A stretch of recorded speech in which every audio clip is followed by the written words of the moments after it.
এই সিমিন, নখে nail polish পরে লাগাবোন, আগে ছাদ থেকে নিশার কাপড়গুলো নিয়ে আয়। স্বাদ ওসব খুব কষ্ট করে ধুয়েছে, ভিজলে সর্বনাশ। শিমিন কাপড়গুলো নিয়ে এলো, সাথে নিয়ে এলো একটা খবর। হাঁপাতে হাঁপাতে এসে নাফিয়ার সামনে দাঁড়িয়ে বলল, ভাবি, ভাইয়া এসেছে। গেটের সামনে বাইক দাঁড় করিয়েছে মাত্র। বাইরের ফ্যাকাশে আকাশটা থেকেও ফ্যাকাশে হলো নাফিয়ার মুখটা। দুরন্ত বেগে ছ্যাদ করে উঠলো দুর্বল বুক। হাতে রাখা সালাডের বাটিটা কাঁপলো। কিছুক্ষণ চুপ করে থেকে লম্বা শ্বাস ফেললো। না, ঠিকই তো আছে, তার বাড়ি সে আসবে না, বরং নাফিয়াই বিলম্ব করছে এখান থেকে বেরিয়ে যেতে। লোভী নাফিয়া। এত আয়েশ আর নিরাপদ জীবন রেখে বাইরের রুক্ষ দুনিয়ায় পা রাখতে হয়তো মন চায় না ওর। গতরে লোভ ঢুকেছিল হয়তো এই বাড়িতে রাজরানী হয়ে থাকার। ধিক নাফিয়া। নিজেকে এক দফা ধিক্কার দিয়ে নাফিয়া সালাদের বাটির টেবিলে রাখলো। সতর্কতে তখন জোরালো ধাক্কা পড়েছে। প্রব্রত এগিয়ে গেল সেটায়, আর নাফিয়া পাগলের মতো পেট চেপে দৌড় লাগালো দোতলায়। এখনো পেটে সামান্য ব্যথা আছে, পেট চেপে না ছুটলে ধাক্কা লাগে। শায়দ ঘরে ঢুকতেই শিরিন কেঁদে ফেললো আবার নিশ্চিতে। ভাইয়ের বিধ্বস্ত চেহারা দেখে। 3 ভাইয়ের মধ্যে সব থেকে সুন্দর সুঠাম ছিল বড় ভাইয়া।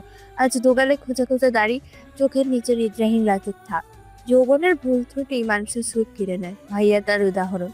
অভিমানে বুক ফুলিয়ে দাঁড়িয়ে থাকা শিমিন কথা বলল না। শাহিদ বোনের দিকে তাকিয়ে মলিন হেসে বলল, আমাকে একদম মুনাফিকের মতো লাগছে নাকি? এমন করে দেখছিস কেন?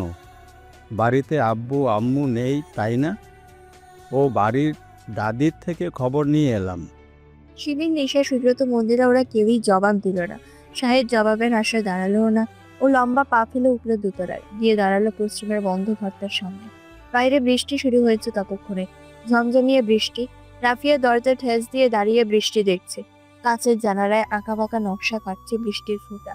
তবে ও টের পেয়েছে ওর বিপরীতে কাঠের দরজার ওপাশে একজন ভয়ঙ্কর লোক দাঁড়িয়ে আছে। নিস্তব্ধ নিঝুম পরিবেশে তাল কাটে শাহিদের গলা। খুব সহজ ভঙ্গিতেই বলে, পোস্ট অফিসে কাজ ছিল তাই এসেছি। তোমাকে তালাকের নোটিশ পাঠিয়েছি, হাতে পেয়েছো বোধহয়। আর এরপর নাফিয়া, তুমি চাইলে তোমার নামের দলিলটা রেখে দাও। এসব আমি তোমাকে অসম্মান করে দিতে চাইছি না। 6 বছর নষ্ট করেছো আমার পেছনে, এসব তার জরিমানা। আচ্ছা, তুমি কি শাড়ি পরা ছেড়ে দেবে, কিংবা তোমার লম্বা চুল কেটে ফেলবে? এসব করো না আবার রাগে। নাফিয়া কান চেপে দাঁড়িয়েছিল। অমানুষটার কথা তবুও ওর মস্তিষ্কে গিয়ে লাগছে। মাথাটা ছিঁড়ে যাচ্ছে নাফিয়া। প্রায় দাঁড়িয়ে রইল ঠায়। ও জানে নাফিয়া কথা বলবে না, তবুও একটু ধৈর্য ধরলো, যদি কিছু বলে। এই অপেক্ষা। নাফিয়া শেষ পর্যন্ত কোনো কথা বলেনি। ও শুধু নির্বাক হয়ে আয়নার সামনে দাঁড়িয়ে চুল দেখতে লাগলো নিজে। কাছেটা অবশ্য হাতে তুলেছিল, পরক্ষণে আবার রেখে দিয়ে চুপচাপ গিয়ে ডিভোর্সের কাগজটা বের করলো। সকালে পেয়েছিল এটা। ঠান্ডা মাথায় সাইন করে নাফিয়া বিছানায় চুপচাপ শুয়ে থাকলো। শাহিদ দরজার বাইরে দাঁড়িয়ে থাকলো যতক্ষণ বৃষ্টি পড়েছে ততক্ষণ। বরগুনাতে বৃষ্টি পড়লেও বরিশালের আকাশ শুকনো, শুধু একটু মেঘাচ্ছন্ন এই যা। তবে বেশ খারাপ অবস্থা আবহাওয়ার। মুমতাহিনা এসি গাড়িতে বসেও ঘামছে ভ্যাপসা গরমে। পেছনের সিটে মুমতাহিনা আর উষা 2 বোন, সামনে ড্রাইভিং সিটে সানভীর। বোনদের নিয়ে মাঝে মাঝে অফিসে ঘুরিয়ে আনা হয়। আজ ছিল সেই দিন। মুমতাহিনা এতক্ষণ ধরে এক পাত্রীর বর্ণনা দিচ্ছিলেন। পাত্র বরগুনা সরকারি কলেজের প্রফেসর, ম্যানেজমেন্ট বিভাগ। আলোচনা সেখান থেকে অন্য প্রসঙ্গে মন নিল অচিরেই। বরগুনার কথায় মনে পড়ল, অসীম কাকা বেশ কবার আমাদের যেতে বলেছে রে ওখানে। বংশীয় জমিতে মসজিদ নির্মাণের কাজে এবার হাত দিতে হবে। মুমতাহিনার কথা সানভীর মাথা দোলালো। এমনিতেই নতুন প্রকল্পটা চালু করলে আমার মাসের 15 দিন বরগুনাতেই থাকতে হবে। ওখানের কেয়ারটেকারকে আপা একটু কষ্ট করে জানিয়ে দিবে বাড়ি পরিষ্কার করতে। অসীম কাকা তো তাদের বাড়িতে বারবার নিমন্ত্রণ করেছেন। একদিন চল, সবাই মিলে যাই। শেষ গিয়েছি 7-8 বছর আগে, যখন শিফার জামাই নিয়ে গিয়েছিলাম গ্রামের বাড়ি ঘুরিয়ে আনতে। শাহিদের বউটা এখনো দেখলাম না। সানভীরের মনোযোগ সামনে, জ্যামে পড়েছে তারা। বরিশালের হাইওয়েতে এই জ্যাম আগে কখনো দেখেনি। বেশ বিরক্ত লাগছে। এমন সময় উষা গলার আওয়াজ উঁচু করে জানালা দিয়ে মুখ বাড়িয়ে বলল, আরে হ্যাঁ, তুমি প্রফেসর শিহাবের মেয়ে সাদিকা না? মুমতাহিনা আর সানভীর একযোগে ডানে তাকালো। পাশের গাড়িতে এক অসম্ভব রূপবতী দেখতে মেয়ে, বয়স বড়জোর 22-23। স্বাস্থ্যটা একটু ভালো। মেয়েটা উষার কথায় চমকে উঠে মাথা দোলায় ভদ্র মতন। মুমতাহিনা তীক্ষ্ণ নজরে দেখছে মেয়েটাকে, একদম ওদের মায়ের মতো গায়ের রং, কাঁচা হলুদের মতো। বেশ আগ্রহ জাগায়, হুট করে বলে ফেললো, আচ্ছা, তোমার কি বিয়ে হয়েছে? কেসে উঠলো সানভীর তৎক্ষণাৎ, চোখ থেকে খুলে ফেললো সানগ্লাসটা তড়ি। চোখ বড় বড় করে কিছু সময় তাকিয়ে রইলো বড় আপার দিকে, মাথা ঘুরিয়ে। ও ওর বোনদের মতিগতি বেশ গোছে। এক্ষুনি একটা বিব্রতকর পরিস্থিতিতে ওকে ফেলবে বলে পায়তারা করছে তারা। ও কড়া চোখে বোনের দিকে তাকিয়ে এক পলক মেয়েটিকেও দেখলো, পরপর সহজ গলায় বলল, ওহ মামুনি, তোমার আব্বু ভালো আছেন? শিহাব ভাই ক্লাবে আসেন না বহুদিন। মেয়েটা ভদ্র মতন মাথা দুলিয়ে বলল, জি আঙ্কেল, আব্বু একটু বাইরে গেছেন, তাই ক্লাবে যান না। মুমতাহিনা আর উষা সানভীরের আচরণে চূড়ান্ত বিরক্ত। কটমাট করে তাকিয়ে আছে ভাইয়ের দিকে। তাদের ভাই এতটাও বুড়ো নয় যে ওকে আঙ্কেল ডাকা যায়। সাদিকা মেয়েটা কানে ইয়ারফোন লাগাতে সানভীর বোনদের দিকে তাকিয়ে কাচুমাচু মুখে বলল, মেয়ের বয়সে আমার, কখনো কখনো সেন্স পার্সে ঢুকিয়ে রাখো নাকি? মুমতাহিনা তবুও রাগি চোখে চেয়ে রইল। সানভীর আবার মেয়েটাকে ডাকলো। মেয়েটা কান থেকে হেডফোন খুলতে সানভীর বলল, তোমার কোন 30+ বিবাহযোগ্য ফুপু বা খালা আছে? এটা অবাক গলায় বলল। জি, কেন বলুন তো আঙ্কেল? সানভীর পেছনে বড় আপার দিকে তাকিয়ে বলল, নাও, শিগগির নাম্বার নাও, এবার খুশি? মুমতাহিনা গাড়ির কাঁচ তুলে দিলেন চট করে রাগে। সানভীর সিটে গা এলিয়ে শ্বাস ফেললো। এই কোন মিড লাইফ ক্রাইসিসের মধ্যে দিয়ে যাচ্ছে সে? একটু সময় করে 5-6 বছর আগে বিয়েটা না করার কুফল হাড়ে হাড়ে টের পাচ্ছে। পরপর 3বার কল দেওয়ার পরে কলটা রিসিভ হলো। ততক্ষণে ধৈর্য হারিয়ে ছটফট করছিল শ্রীমিন। কিন্তু যখন কল রিসিভ হওয়ার পরে ওপাশে ঘুম কাতুরে ভারী শটটা শুনলো, বুকে ধুকপুকুনি দমিয়ে ফেলে তুতলা বলল, আসসালামু আলাইকুম স্যার। আরহান চোখ মেলল। কিছু সময় চুপ থেকে আবার চোখ জোড়া বুঝিয়ে নিয়ে জড়ানো গলায় বলল। ওয়ালাইকুম আসসালাম। শিমিন গলা খাঁকারি দিয়ে ব্যস্ত হয়ে পড়ে। ব্যস্ত গলায় বলে, x² - 5 x + 6 = 20 মূল নির্ণয় করতে গেলে তুমি সাত সকালে ম্যাথ নিয়ে বসার মেয়ে নাও, আসল কথা বলো। আরহান খুবই ঠান্ডা গলায় বলতেই শিমিন হকচকালো। ভীষণ লজ্জায় চোখ বুজিয়ে ফেললো। ওপাশে আরহান বলতে লাগলো, পড়াশোনার বাইরে জরুরি কথা বলার জন্য কল দিতে পারো। শিমিন শ্বাস ফেলে তৎক্ষণাৎ বলল, আমি বরিশাল যাব, কোচিংয়ে আসবো না আজ বিকেলে। বুড়ো কোচকে ফেলে আরহান। ওর চোখ থেকে ঘুম উড়েছে আপনা আপনি। কাঁথার নিচ থেকে উঠে বসে গম্ভীর গলায় বলে, কোন আনন্দে? শিমিন চমকালো। আরহানের কণ্ঠের ঝাঁজ অস্বাভাবিক। ও বলল, বড় ভাবি ইন্টারভিউ দিতে যাবে, আমি সঙ্গ দিতে যাব, আজই ফিরবো। আর কে যাবে? মেজো ভাইয়া। হুম। ফোনটা লাউড স্পিকারে রেখে খালি গায়ে টি শার্ট চাপিয়ে বারান্দায় গিয়ে আড়মোড়া ভাঙলো আরহান। শিমিন ভীষণ আগ্রহ নিয়ে বসে আছে জানাবের জবাবের অপেক্ষায়। আরহান বলল, আচ্ছা যাও, রেখো। Sir sir sir. আরহানকে কল কাটতে দিল না শিমিন। মানুষটার ঘুম ঘুম কণ্ঠস্বর ভয়ঙ্কর সুন্দর। আরামে চোখ বুজে আসে শুনলেই মনে হয় শিমিনের খুব আশেপাশেই লোকটা। আবেশিত চারপাশ, আবেশিত শিমি। ও আরো একটু সময় শুনতে চায় এই গলাটা, বেহায়ার মতো। স্যার, বীজগণিত থেকে একটা অঙ্কের সলিউশন করে দিন না। যদি x + 1/x = 2-3 হয়, তবে x⁵ 5 + 1/x⁵ এর মান কত? আরহান মেয়েটির অস্ফুট ছটফটানি বেশ টের পেয়ে ঠোঁট বাঁকিয়ে হাসলো সহসা। বলল, এটা খুব সহজ সিমিন, তুমি পারো এটা। পরশু দেখিয়ে দিয়েছি, খাতা চেক করো। না না, ফোন রাখবেন না, আপনি আবার বলুন। শিমিন বড্ড উতলা। আরহান নিশ্চোখ কিছুক্ষণ হেসে আবার ঘরে এসে বিছানা শুয়ে পড়লো হাত পা ছড়িয়ে। বলতে লাগলো, আমরা জানি x + y/x² = হঠাৎ থামলো আরহান। অঙ্ক বোঝানোর তাগিদ নেই ওর মাঝে, বরং একটু গম্ভীর গলায় ডেকে উঠল। গম্ভীর হলেও বেশ আদরের ডাক ছিল। সিমিন, জি স্যার। একটা ভদ্র সালোয়ার কামিজ পরে যেও কেমন? শিমিন জবাব দিল না কোনো। ব্যাস এতটুকুই কথা। পরবর্তী সময়টুকু শুধু শোনা গেল নিঃশ্বাসের শব্দ।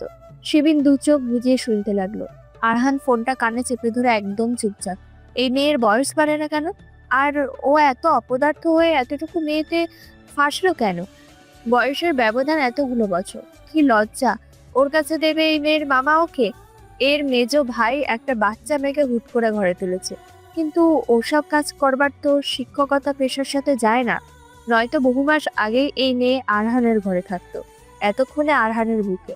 তবে কেউ বেঁকে বসলে আরহান কিভাবে এই মেয়েকে অর্জন করবে, যার কাছে সে নিজের মন হারিয়েছে? একটু একটু করে ক্লাসে, কোচিংয়ে আর অঙ্ক খাতায়। ফোনটাকে চুপ করে কানে চেপে রেখে ভাবছে আরহান। সিমিন দুম করে কেটে দিল কল। সাত বাইরে থেকে তাড়া দিচ্ছে ওদের। সকাল 8টায় মাইক্রোবাস ভাড়া করেছে। নাফিয়া ব্যাগ গুছিয়ে ভীষণ ব্যস্ততা নিয়ে ঢুকলো সেমিনারের ঘরে।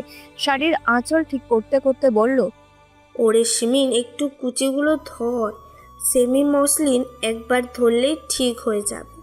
শিমিন নিজের ফোন লুকিয়ে ভাবিকে এক পলক দেখে বলল, এটা কেমন সাদামাটা ভাবে পড়েছ শাড়ি? একটু নিউজ প্রেজেন্টারদের মতো পড়ো। নাফিয়া হেসে বলল, কেন, স্মার্ট লাগছে না? একটু কম লাগছে, মনে হচ্ছে তুমি রান্নাঘরেই আছো। নাফিয়া দুষ্টুমি করে শিমিনের কান টেনে বলে, আমাকে আলটিমেটলি রান্নাঘরেই তো ঢুকতে হবে, এত স্মার্ট সেজে লাভ নেই। যেটুকু খামতি আছে আমার ইন্টারভিউতে কভার করে ফেলবে। ওনারও তো আমার পোশাক নয়, দেখবে আমার যোগ্যতা। টাউকি তখন দরজায় এসে দাঁড়িয়েছে, গায়ে সাদা রঙের চমৎকার একটা শার্ট। নাফিয়া কপাল কুঁচকে বলে, আজ এত সেজেগুজে দোকানে বসবি নাকি? কোনো স্পেশাল কাস্টমার আসবে? বন্ধুর সাথে গুলবুনিয়া যাচ্ছি। সেটাই কি কাজ? ও ওর প্রেমিকা নিয়ে ঘুরবে, আমি গিয়ে মশা মারবো। আচ্ছা, আমাকে আরও 1000 খানেক টাকা ধার দাও তো ভাবি। অসীম তালুকদার এখনও আমার স্যালারি দিচ্ছেন না। তুই আমাকে ফতুর বানিয়ে দিবি? নাফিয়া মেয়েকে রাগ দেখালো। তোমাকে ডাবল ফিরিয়ে দেবো, এক্ষুনি দাও। নাফিয়া পার্স বের করে টাকা দিল শাওকিকে। ও সবসময় শাওকিকে যে টাকা দেয়, পরবর্তীতে শাওকি দ্বিগুণ টাকা দিয়ে ওকে শাড়ি অথবা অন্য কোনো গিফট ফিরিয়ে দেয়। এ নিয়ে নাফিয়ার শাড়ি 15-20টা হয়েছে, যেগুলো শাওকি কিনেছিল। একটাও পরেনি নাফিয়া। ওর পরিকল্পনা ছিল ওই শাড়িগুলো 3 যা মিলে ভাগ করে পরবে কখনো।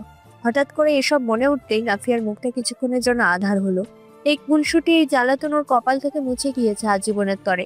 এই রূঢ় বাস্তবতাটুকু সাথে নিয়ে নাফিয়াকে নামতে হবে এই মানুষগুলোর সামনে দিয়ে, একদম খালি হাতে।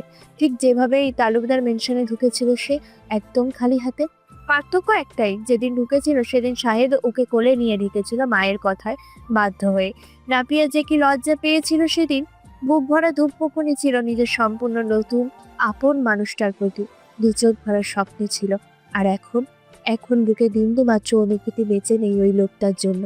এখন যেদিন নাফিয়া এই বাড়ি থেকে নামবে, সেদিন নাফিয়া নামবে নিজের পায়ে হেঁটে, একদম মেরুদণ্ড সোজা করে হেঁটে। গত 2 দিন প্রকৃতি যতটা ভিজে ছিল, আজকে 3 ঘন্টার কাঠফাটা রোদ্দুরে ঠিক ততটাই রুক্ষ হয়েছে আশপাশ। কেমন মলিন একটা আমেজ বাতাসে। বরগুনা নার্সিং ইনস্টিটিউটের ছাত্রী হোস্টেলের বারান্দায় কফি নিয়ে দাঁড়িয়ে আছে মূর্ছনা। ওর দৃষ্টি সামনের এরিয়ায়। সামনে দিয়ে 2টো অ্যাম্বুলেন্স ঢুকেছে। একটা তো খুব গুরুতর পেশেন্ট আছে বোধহয়। যদিও মূর্ছনার আজ ডিউটি, ক্লাস কোনোটি নেই, তবুও ওই রোগীকে দেখতে মন চাইছে ছুটে গিয়ে। ওই রোগীর স্বামী তাকে অ্যাম্বুলেন্স থেকে নামিয়ে ট্রলিতে তুলে হাউমাউ করে কাটছে। ওই লোকের কান্না দেখে চোখ ভিজে উঠছে মূর্ছনার। ইস, কি সুন্দর প্রেমময় কুরুষ, সচরাচর নেই এমন। ওর পাশে এসে দাঁড়ালো সত্যি। তেরছা নজরে মূর্ছনাকে দেখে বলে, বাচ্চা পেটে মরে গেছে, টেরও পাইনি।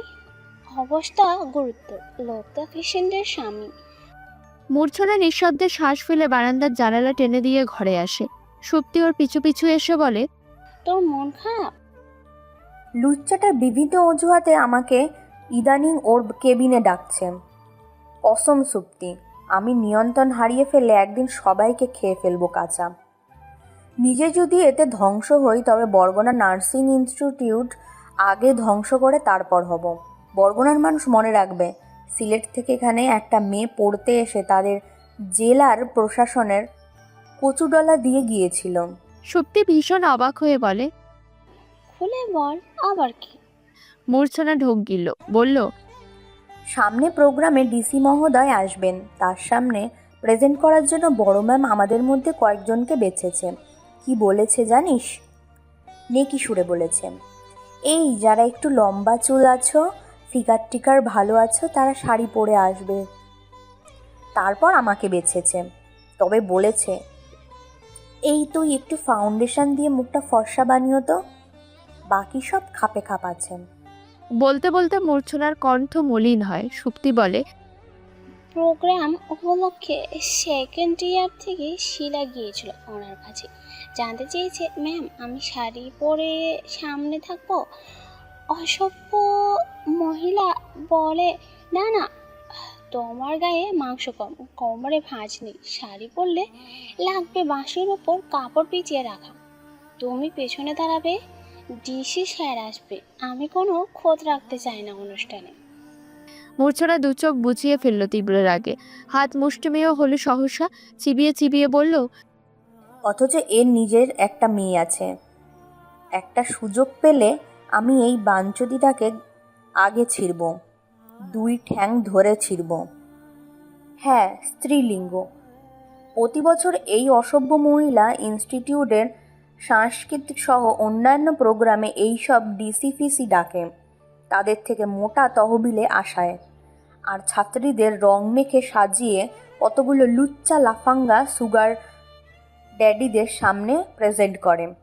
ইনস্টিটিউটে 60% নার্সিং স্টুডেন্ট নিজেদের ইনস্টিটিউটে যৌন হয়রানি সহ এইসব বিশ্রী সিন্ডিকেটের শিকার। এসব নিয়ে কেউ অভিযোগ করতে পারে না, অথচ শুধুমাত্র নার্সিং স্টুডেন্টদের বদনাম হয়। পাত্রপক্ষ বলে, ছি আমি নার্সিং বিয়ে করব না। এরা রাত জেগে ডক্টরদের ফরমাশ খাটে। তোদের মতন বাটপারদের দোষ সব, যারা মেয়েদের একটা সেফ দুনিয়া দিতে পারিস না, নিজেরা লুচ্চাগিরি করে মেয়েদের কোণঠাসা করে বলে তুই নষ্ট। প্রতিটা ঘরে ঘরে যেখানে একজন নার্স প্রয়োজন, সেখানে এই সব আবাল বলে মেয়ে নাকি নার্স পড়ানোর থেকে কেটে ফেলা ভালো। আরে এত কাটাকাটি শখ হলে নিজেদের পক্ষী কাটার ছাগলার দল। মূর্ছনার কণ্ঠ কাঁপছে বজ্রের মতো। ওর ভীষণ রাগ উঠেছে গায়ে। তার কারণ অবশ্য আছে। সকালবেলা ওর মা ফোন করে জানিয়েছে তারা এক পাত্রপক্ষের সাথে কথা বলছিল। সে পক্ষ মূর্ছনা নার্সিং পড়ে শুনে ঘটককে বলেছে নার্সিংয়ের মেয়েরা খারাপ। সুপ্তে অবাক চোখে মূর্ছনার লাল মুখের দিকে তাকিয়ে বলে, তোকে একদম প্রতিবাদী প্রীতিলতা গাছেরে, শুধু হাতে বম নেই। মূর্ছনার মুখ চোখ গম্ভীর রেখেই বলে, ওটা আমি আমাদের লুচ্চু ডক্টর স্যার বরাবর মারব, একদিন তাই রেখে দিয়েছি যত্নে। বলেই মূর্ছনা হাসলো। পেট চেপে হাসতে হাসতে ওর চোখে জল এলো। আঙুলের ডগায় সেই জল মুছে নিয়ে বলে, পুরুষ জাতটাই এত খারাপ। ছ্যা, আমাদের এদের নিয়ে কথা বলতেও মুখে থুতু আসে। আচ্ছা বাদ দে, আজকের স্ক্যাজুয়াল পড়ে নেই আগে, আজ তো ছুটি। ডায়েরি বের করে মূর্ছনা আজকের স্কেডিউল পড়তে নিয়েই তড়াক করে লাফিয়ে উঠে বসে। সহসা মাথায় হাত চেপে বলে, সর্বনাশ। সুপ্তি ভুরু কুঁচকে জানতে চাইবে কি হয়েছে, তার আগে রুমের দরজা ঠেলে ভেতরে ঢুকলো যারা, পা মাথা বোরখা দিয়ে ঢাকা। মূর্ছনা ওকে দেখে নাক মুখ কুঁচকে মাথা দোলাতে লাগলো। আমাকে মাফ করো, আমি আজ কোথাও যাব না। না মানে না। আর তোর সাহস কি করে হয়? তুই সিনিয়রকে বলছিস তুই প্রেম করবি তোর সাথে? যাতে যারা কিছু না বলে তৎক্ষণাৎ পা চেপে ধরলো মূর্ছনা। এমনিতে মূর্ছনা ওকে স্নেহ করে ভীষণ, এবেলা এত কড়া দেখে ও কাঁদলো। আপু প্লিজ একটু চলো, ও বিদেশ চলে যাবে আপু, আর সময় নেই হাতে। আমি বহু কষ্টে সিস্টার রুমিনকে তোমার কথা বলে ম্যানেজ করেছি, তিনি তোমার কথা শুনে রাজি হয়েছে। বড় ম্যামকে বলবে না। মূর্ছনা ভুরু কুঁচকে বলে, প্রেম কয় মাস ধরে? 1 বছর। এত ঝোপ জঙ্গলে যেতে মন চায় কেন? ছ্যা, বেশি প্রয়োজন হলে বিয়ের কথা বলতে পারিস না? ছেলে কি ধান্দাবাজে নাকি? যারা চোখ নামিয়ে বলল, আমরা তো ঘুরিই না কখনো, আজই প্রথম, আজই শেষ। ও বিদেশ যাবে, 2 বছর পর বিয়ের প্রস্তাব দেবে বাড়িতে, তখন সব ছেড়ে ছুড়ে বিয়ে করব। আর তারপর নার্সিং ছেড়ে দিবি? হয়তো। ওর বাড়ির লোক পছন্দ করছে না এই সেক্টরটা, ও ও চায় না। শুনে মূর্ছনা আরো বড় একটা লম্বা শ্বাস ফেললো। উঠে আলমারি থেকে নিজের একসেট সালোয়ার কামিজ বের করে বলল, চল সাথে যাচ্ছি। খবরদার যদি ঝোপের আলারে ঢুকছিস তো আমার সামনে বসে দুটো কথা বলে চলে আসবি। সবচেয়ে লাক্সারিয়াস এরিয়ায় 12তলা ভবনের 8 তলায় অফিসটা। একদম ঝকঝকে চোখ ধাঁধানো ইন্টেরিয়ার ডিজাইন, যেন কোনো লাক্সারিয়াস রেস্তোরাঁ এটি। অফিসের চাকচিক্যের সাজসজ্জা বলে দেয় এই অফিসের প্রধান একজন ভীষণ শৌখিন মানুষ। একটা দামি ও কারুশিল্প ব্র্যান্ড থেকে নেওয়া সবকটি সৌন্দর্য বর্ধক পণ্য। নাফিয়া এতক্ষণ ধরে ব্র্যান্ডটা স্টিকার দেখতে দেখতে এবার শ্বাস ফেলে। এই একই জিনিস সদর রোডে সন্ধ্যার পরে নিয়ে বসে কারুশিল্পীরা। নাফিয়া বরিশাল আসলেই এসব কিনে কিনে শাড়িদের ঘর সাজাতো।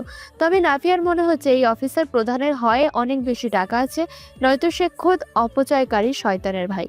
তাই এই ফালতু সপ্তাহ থেকে এসব কিনেছে কারি কারি টাকা দিয়ে। এই একই জিনিস অর্ধেকেরও অর্ধেকের কম টাকায় নেওয়া যায়। তবে লোকটার রুচি আছে বলতেই হয়। প্রতিটি দেয়াল, প্রতিটি কোনায় মিশা আছে আভিজাত্য ও মাটির ছোঁয়া। সাতকে এগোতে দেখে ক্রিস্টালের বোলটা থেকে দৃষ্টি সরিয়ে নাফিয়া ওকে দেখলো। আশেপাশে ছড়িয়ে ছিটিয়ে বসে আছে আরও বেশ কজন ক্যান্ডিডেট। ইন্টারভিউ রুমে ঢুকছে বেরোচ্ছে। নাফিয়ার পালা এখনও আসেনি। এদের মধ্যে 5 জনকে বেছে নেওয়া হবে। নাফিয়া ওর বয়সী মেয়েগুলোকে দেখে ক্ষণে ক্ষণে মিইয়ে যাচ্ছে। মেয়েগুলো দারুণ স্মার্ট, ঝরঝর করে গুছিয়ে ঠান্ডা মাথায় পরিষ্কার কথা বলে। সেখানে নাফিয়া কথা বলে পাগলের মতো অনর্গল। বিপরীত পাশের মানুষটির মাথা ধরিয়ে দিয়ে লাইন বেলাইনে চলে যায় কথাবার্তা, আর কথার মধ্যে খিলখিল করে হেসে ফেলে। তবে ওর উচ্চারণ চমৎকার। নিজেকে একটু সংযত রাখলেই হতো, কিন্তু সংযম আসে না। কথার মধ্যে একগাল না হাসতে পারলে নাফিয়ার পেট গুড়গুড় করে। শিমিন কোথায়? ও কোথায় গেল? নাফিয়া সাদের কাছে জানতে চায়। মুমতাহিনা, আপনার কথা বলছিলাম না, সানভীর ভাইয়ার বড় বোন, আমাদের সবার বড় আপা। তার বড় মেয়ে রাইতা আবার সিমিনের বয়সী। বরিশাল এলেই ওর সাথে ঘোরাঘুরি করে। সিমিনকে সানভীর ভাইয়ার বাসায় রেখে এসেছি। আপনারা আমাদের দুপুরে যেতে বলেছেন। তার 5 বোনও বাড়িতেই আছে। নাফিয়া মুখটা গম্ভীর করে বলল, আমি কিন্তু কোথাও যাব না বলে দিলাম। ইন্টারভিউ দিয়ে সোজা বাস স্ট্যান্ডে যাব। তুমি গিয়ে শিমিনকে ডেকে আনো। সাদ বাধ্য হয়ে বলল, আচ্ছা। আচ্ছা, তোমার সানভীর ভাই কোথায়? আসেননি অফিসে? আমি ওনাকে দেখব। কি জানি, বলেছিল তো 10টা নাগাদ আসবে। সবাই ভীষণ ব্যস্ত, কারোর ডেস্কে গিয়ে জিজ্ঞেস করিনি। আচ্ছা শোনো, তুমি একদম চিন্তার কিচ্ছু নেই। হ্যাঁ, অতি সহজ হবে সব। সানভীর ভাইয়া জানেন তোমার কথা।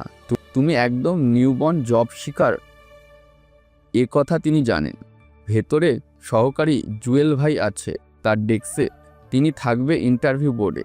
তিনি সবটা জানেন। তার সাথে আগে কথা বলিয়ে দেবো তোমাকে। ভেতরে ঢুকে শুরুতে তার সাথে আলাপ করিয়ে দেখবেন, চিন্তা কমবে। তার কাছে স্পেশালি রেকমেন্ড তুমি, তাই চাপ নিও না। বলতে বলতেই সাদের ফোনটা বেজে ওঠে হঠাৎ। ওপাশে নিশামণি কাঁদছে ভ্যা ভ্যা করে। আমি পড়ে গেছি ওয়াশরুমে স্লিপ কেটে, ব্যথা পেয়েছি। উদ্বিগ্ন সাদ লাফাতে লাফাতে চলে গেল অফিসের স্মোকিং জোনে কথা বলতে।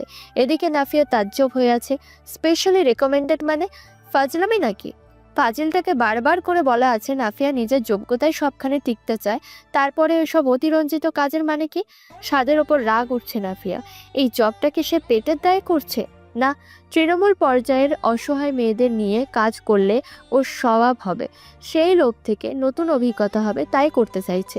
তো নিজের যোগ্যতা নাফিয়া পরখ করে দেখবে না? সাদ কোথায় গেল নাফিয়ার খুঁজে পেল না। বেশ কয়েকবার কল করেও নাম্বারটা বিজি পেল, হয়তো নিশার সাথে কথা বলছে। ওদিকে একজন ক্যান্ডিডেট বেরোতেই তার ডাক পড়ল ভেতরে। নাফিয়া এতক্ষণ চূড়ান্ত আত্মবিশ্বাসে অটল থাকলেও রিসেপশনিস্ট মেয়েটির মুখে ওর নাম উচ্চারিত হতে শুনে একটু টলল। একরাশ অস্বস্তি এসে ছুঁয়ে দিল ওর পা মাথায়। তবুও নাফিয়া এগিয়ে গেল। এক হাতে একাডেমিক ফাইল আর অন্য হাতে শাড়ির আঁচল খামচে ধরে আড়ষ্ট কদমে দরজা ঠেলে নাফিয়া নার্ভাসনেসে হড়বড়িয়ে বলে উঠল, আসসালামু আলাইকুম স্যার, ভেতরে আসবো? বলেই জিভ কাটল নাফিয়া। ইস, মারাত্মক ভুল হয়ে গেল। ওর ইংরেজিতে বলতে হতো নাকি, সেটা ভালো হতো না? সানভীর চোখ তোলে। কালো মোটা ফ্রেমে চশমার আড়ালে গভীর মনোযোগী দুটো চোখ। চোখ দুটো মালয়েশিয়ান কাঠের দরজা ঠেলে উঁকি দিয়ে বাচ্চা বাচ্চা ভঙ্গিতে তাকিয়ে থাকা নার্ভাস মুখের একজন ভদ্র মহিলাকে কয়েক পলক দেখল।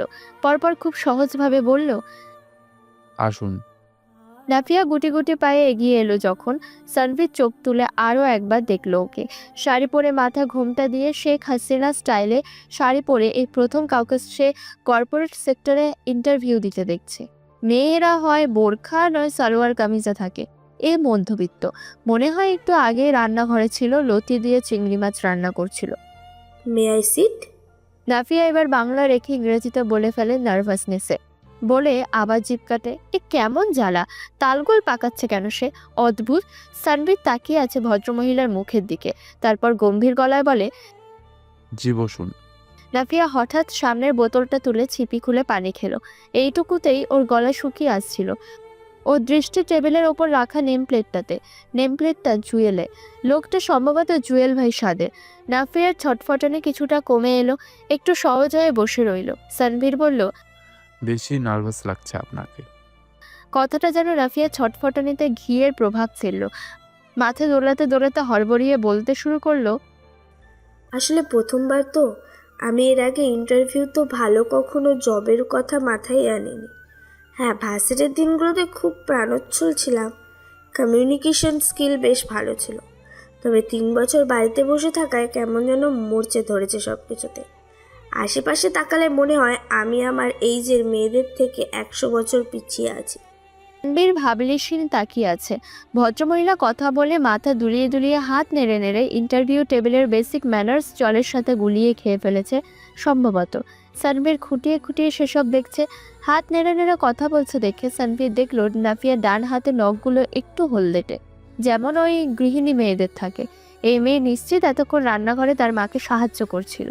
এই গোপন তথ্যটা আবিষ্কারটা করে সানভীর নিজের ওপর বেশ অবাক হলো। ইদানিং ওর চোখ দুটো একটু বেশি দেখে ফেলছে সব। সানভীর হাত বাড়িয়ে নাফিয়ার ফাইলটা নিল খুব কৌতূহলে। ফাইল খুলে আরও বেশি অবাক সে। এতক্ষণে নাফিয়ার পরিচয় জানলো। এই স্বাদের সেই বোনটি। কি আশ্চর্য, এই ঢাবির মাইক্রোবায়োলজি নিয়ে ফার্স্ট ক্লাস সেকেন্ড। সানভীর ভদ্রমহিলার বেশভূষার সাথে ওর হাতের ফাইলটা মেলায় চেয়েছে। নাফিয়া এদিকে তুমুল উত্তেজিত, তুতলে বলছে, আপনি জুয়েল ভাই, রাইট? আচ্ছা স্যারই বলি, আপনার সাথে আমার কথা আছে। আপনাদের এখানে 7 তালুকদার আমাকে রেকমেন্ড করেছেন বড় স্যার কাছে। তবে আমার একটা অনুরোধ, আমাকে যেন ইন্টারভিউ বোর্ডে কঠিন প্রশ্ন করা হয়, এমন কঠিন প্রশ্ন যে জবাব দিতে গিয়ে যেন আমার ঘাম ছুটে যায়। সানভীর অবাক হয়, অবাক গলায় বলে, তা কেন? আর আমি চাচ্ছি না কেউ আমার যোগ্যতা আন্ডারস্টিমেট করুক। যে পোস্টের জন্য আমাকে হায়ার করা হবে সেটা অতি দায়িত্বে। আমি আমার সবটুকু পরিশ্রম দেব, কিন্তু দিন শেষে যারা আমাকে হায়ার করবে ক্রেডিটটুকু তারাই নিয়ে যাবে। আমি আমার কোনো অর্জনের ক্রেডিটই এ জীবনে কাউকে দিতে ইচ্ছুক নই। আমি নাফিয়া ইবানাত, একজন বুদ্ধিশুদ্ধ সম্পন্ন মেয়ে। আমি নিজের যোগ্যতা প্রমাণ করেই ঠকব। বলতে বলতে শক্ত হলো নাফিয়ার কণ্ঠ। এই পর্যায়ে সানভীরের কৌতূহল তুঙ্গে। ও শুধু নির্নিমেষ চেয়ে দেখছিল সামনে বসে থাকা নিজেকে বুদ্ধিশুদ্ধি সম্পন্ন মেয়ে দাবি করা মহিলাকে, যার কণ্ঠ কাঁপতে থাকলেও উচ্চারণ স্পষ্ট এবং কথা শেষ পর্যন্ত বলেই দম নিয়েছে। সানভীর নড়ে চড়ে উঠে বলল, অসুবিধা কি? রেকমেন্ডেড হলেই যে কম যোগ্যতা সম্পন্ন এটা ভাবা তো যৌক্তিক নয়। নাফিয়া মাথা দোলায়। না, তবুও সবাই ভাববে, যেহেতু এই অর্গানাইজেশনের ব্যবস্থাপনার দায়িত্বে থাকবো আমি, সেক্ষেত্রে এখানে আমার চিন্তাভাবনার বিচরণ থাকবে সর্বত্র। যদি কখনো মতভেদ হয় তখন আরেকজন এসে আমাকে খোঁচা মারবে। ওই যে আপনি মামু ধরে ঢুকেছিলেন না এই অফিসে, আমাদের ইভেন বড় স্যারই বলেছেন। সানভীর নাফিয়াকে দেখে চলেছে। এত মাথা দোলায় কেউ কথা বলার সময়, হাই স্কুল পড়ুয়া মেয়েদের মতো। নাফিয়া মাথা দোলাচ্ছে, অস্বস্তি লাগছে সানভীরের। ওর মন চাইলো একবার বারণ করতে, তারপর নিজেকে সংযত করে বলল, বড় স্যার কেন বলবেন? আপনার এটা কেন মনে হয়? নাফিয়া এ পর্যায়ে বাচ্চাদের মতো হাসলো, আশেপাশে তাকালো খুব সতর্ক দৃষ্টিতে, ধীরে বলল, আশেপাশে বড় স্যার আছেন জুয়েল ভাই, তবে বলবো। সানভীর এতক্ষণে ব্যাপক মজা পেয়ে সমস্ত গম্ভীরতা কৌতূহল পাশে সরিয়ে এক দফা হেসে নিল মনে মনে। পরপর গলার গাম্ভীর্য বজায় রেখে বলল, নেই, বলুন। নাফিয়া তৎক্ষণাৎ চেয়ারটা আরেকটু সামনে টেনে ধিমি আওয়াজে বলল, শুনুন, আমাকে তো 7 তালুকদার রেকমেন্ড করেছে জানেন। নেহার চাচাতো ভাই দেখে চক্ষু লজ্জায় না করতে পারেনি। হয়তো বড় স্যার। মনে মনে একটা খুঁতখুত তো তার রয়েই গিয়েছে। এখন যদি ইন্টারভিউ টেবিলে বাংলাদেশের রাজধানীর নাম কি, আমাদের জাতীয় ফল কী টাইপের প্রশ্ন করা হয়, তো আমাকে উত্তর দেন। আর পরবর্তীতে এই প্রকল্পে আমার নেওয়া যে কোনো ডিসিশন আগে উনি নাক সিটকিয়ে এক দফা বলবেন, এই তুমি স্বাদের বোনটি না যে এক লাফে এই সংস্থায় ঢুকেছো। কথা বলার সাথে সাথে নাফিয়ার গলার স্বর পরিবর্তন হয় ক্রমান্বয়ে। যখন প্রশ্ন করছে তখন কণ্ঠে এক সুর, যখন উত্তেজনা দমিয়ে কথা বলছেন তখন ভিন্ন। এটা একটা দারুণ ক্ষমতা ভদ্রমহিলা। সানভীর এটা বেশ লক্ষ্য করলো। মেয়েটির আত্মবিশ্বাস তুঙ্গে সেটিও বুঝতে পারল। সে জবাব দিল, না, এমনটা বড় স্যার সম্ভবত বলবে না। আপনি কি করে নিশ্চিত হলেন? নাফিয়া কৌতূহলী হয়ে তাকিয়ে আছে। সানভীর বরাবরের গম্ভীরতা নিয়ে বলল, কারণ আমি বড় স্যার। নাফিয়ার একটা বড়সড় ধাক্কা লাগলো হঠাৎ। সে হতবিহ্বল চোখে নেম প্লেটটা দেখছে। এমন সময় দরজা ঠেলে অফিস সহকারী জুয়েল ঢুকে সানভীরকে সালাম দিয়ে বলল, স্যার, আপনার ঘড়ি আপনি মিটিং রুমে ফেলে এসেছেন। নাফিয়া ঘামছে এবার। ও আসলেই বাচাল আর সম্পূর্ণ ব্যক্তিত্বহীন একজন মহিলা। এত কথা বলে কেউ, ওর সমস্যা কি? মনে মনে নিজের দুগালে দুটো চর দিয়ে নাফিয়া চোখ নামালো। সানভীর উঠল, জুয়েলের হাত থেকে ঘড়িটা নিল, চোখ নামিয়ে বসে থাকা নাফিয়ার দিকে এক পলক তাকিয়ে বলল, আপনার ইন্টারভিউ ভেতরে হবে। এক গ্লাস পানি খেয়ে আসবেন প্লিজ। বেশি ঘাম ছুটে গেলে আবার ইন্টারভিউ দিতে পারবেন না। আমি ডেসপারেটলি অপেক্ষা করছি আপনার যোগ্যতা দেখতে। কিছুক্ষণ আগে ওয়াশরুমে পা পিছলে পড়ে গিয়ে সেলাইয়ের জায়গাতে মারাত্মক ব্যথা পেয়েছে নিশা। বেচারে হাউমাউ করে কেঁদে দিয়েছে তৎক্ষণাৎ। শাহনাজ এসে কোনো মতে সামলে টেনে তুলে চেঁচামেচি শুরু করে দিল স্বাদের নাম তুলে। আম্মকটা জামা কাপড় ধুয়েছে, ভালো কথা, ফ্লোরটা একটু ভালো করে ধুয়ে যাবে না? ইস। নিশা কাতরাচ্ছিল, তবুও শাশুড়ির মুখে সাদকে আহাম্মক বলাটা খুব গায়ে লাগলো ওর। তার স্বামী আজ যাই হোক আহাম্মক নয়। সাথে সাথে প্রতিবাদ করে উঠল, মা, সে তো জেনে বুঝে ফেলে যায়নি, খুব তাড়া ছিল তার, জামা কাপড়গুলো তাড়াহুড়ো করে ধুয়েছে। পুরুষ মানুষ এত কিছু খেয়াল করতে পারে না। শাহনাজ ছেলের বউয়ের মুখের দিকে তাকিয়ে হঠাৎ হো হো করে হেসে উঠল। নিশাকে ধরে ধরে সোফায় বসিয়ে দিয়ে দরাজ গলায় বলল, জি আচ্ছা, পুরুষ মানুষ এত কিছু খেয়াল করতে পারে না, তবে কখনো যেন আমার ছেলের নামে নালিশ না শুনি। আপনার ছেলে ওই, আপনার ছেলে এই, এসব যেন কখনো না শুনি, ঠিক আছে? শাহনাজ নিশার ফোনটা ওর হাতে ধরিয়ে দিয়ে চলে গেল রান্নাঘরে। নিশা চোখ মুছে নেয়। সে কেন কাউকে নালিশ করবে স্বাদের নামে? বরং স্বামী স্ত্রীতে ঠোকাঠুকি লাগলে নিজেরা বোঝাপড়া করার মতন বুদ্ধি নিশার হয়েছে। হয় এসপার নয় ওসপার। দোষ নিশার থাকলে সে মানুষটার পায়ে পড়ে কপাল ঠুকবে, আর দোষ স্বাদের হলে নিশা কেঁদে কেটে তার বুকেই মাথা ঠুকে তার কাছেই ন্যায় বিচার চাইবে। নিজেরা বিয়ে বসে ঝগড়া লাগিয়ে এখন মুরব্বি ডেকে নালিশ করে সালিশি করানোর মতো বেকুব মেয়ে নিশা নয়। ব্যথাটা কিছুটা স্তিমিত হয়ে এলে নিশা তখনই কল করেছিল সাদকে। একটু সহানুভূতি পেতে মন চাইছে। ফোন রিসিভ করার পর থেকেই ফুপিয়ে ফুপিয়ে কেঁদে চলেছে। ওপাশে উদ্ভ্রান্ত উৎকণ্ঠিত সাদ। টনটন করছে ব্যথাটা, জ্বলছেও। আপনি ফিরবেন কখন? সাদ মলিন হাসলো, ওর কণ্ঠে আহ্লাদের সুর। বিকেলেই ফিরব, একদম কেঁদো না সোনা, সেরে যাবে লক্ষ্মীটি। আচ্ছা একটু বিশ্রাম নাও, সেরে যাবে ব্যথা। আমি ফিরে দেখব, জলদি ফিরেব। বুঝিয়ে সুজিয়ে কলটা কেটে ঘুরতেই সাদ থামলো হঠাৎ। খুব সম্ভবত এই অফিসের পিয়ন লোকটা মব হাতে দাঁড়িয়ে আছে, ফ্যাল করে তাকিয়ে আছে সাদের মুখের দিকে। সাদ ভুরু উঁচাতেই সহসা হেসে বলল, বাচ্চা নাকি? কয় বছরের বাচ্চা আপনার ভাই? আমারটা 8 বছর বয়স। এখনো বাড়ি থেকে বেরোলে বারবার কল করে বলবে, কখন আসবে আব্বু? সাদ থতমত খেলো, পরক্ষণে কেসে উঠল, বলল, আমার মরহুম শ্বশুরের 2 দিন পরে বাচ্চার মা হবে। তবে আমি আদেও বুঝতে পারছি না এ কিভাবে হবে। আল্লাহ, আমার সাহস হয়। শেষের কথাটা বিড়বিড় করে নিজ মনে উচ্চারণ করে সাদ এগিয়ে গেল। এতক্ষণে নাফিয়ার খোঁজে হন্তদন্ত হয়ে ছুটল ওয়েটিং কর্নারে। সেখানে গিয়ে শুনল নাফিয়া ভেতরে, স্বয়ং বড় স্যার নিচ্ছেন তার ইন্টারভিউ। নাফিয়া বোর্ডে 4 জন জলদ গম্ভীর লোকের সামনে মিনি বিড়ালের মতো গুটিসুটি মেরে বসে আছে। এদের মধ্যে একজন মহিলা, তবে বেশভূষায় সে পুরুষ। এই কামরায় ঢোকার সময় পা মাথায় যতখানি অনিশ্চয়তার আতঙ্ক ছিল, এই ভদ্রমহিলার পরনের চেক শার্টটা দেখে সে সব ভুলে ও সম্পূর্ণ মনোযোগ সেখানে গিয়ে আটকালো। একপাশে বসে আছে সানভীর তালুকদার, চুপচাপ গম্ভীর মুখে। কিছুক্ষণ পর পর নিজের ফোনে কিছু একটা দেখছে সে। লোকটার মুখটা কি সবসময় এমন গম্ভীর? যদিও অবিবাহিত, তবে হাবভাব দেখে মনে হচ্ছে বউয়ের চাপের ওপর আছে। বউ বারবার কল করে জানতে চাইছে, এই কোথায় তুমি? কোনো মেয়ে আছে পাশে? ভিডিও কল দাও। ভাবতে ভাবতেই নাফিয়া ঠোঁট চেপে হাসলো, পরপর নিজেকে নিজে বকলো। ও কথা বেশি বলে, সেই সাথে একটু বেশি ভাবেও। এমন কেমন ছিঁড়ি চিন্তা ভাবনার, ম্যানারলেস। তবে একে দেখেই মনে হচ্ছে এর এমপ্লয়িরা খুব চাপে থাকে বোধহয়। নাফিয়াও থাকবে। এত ভার মুখের মানুষ তার পছন্দ নয়।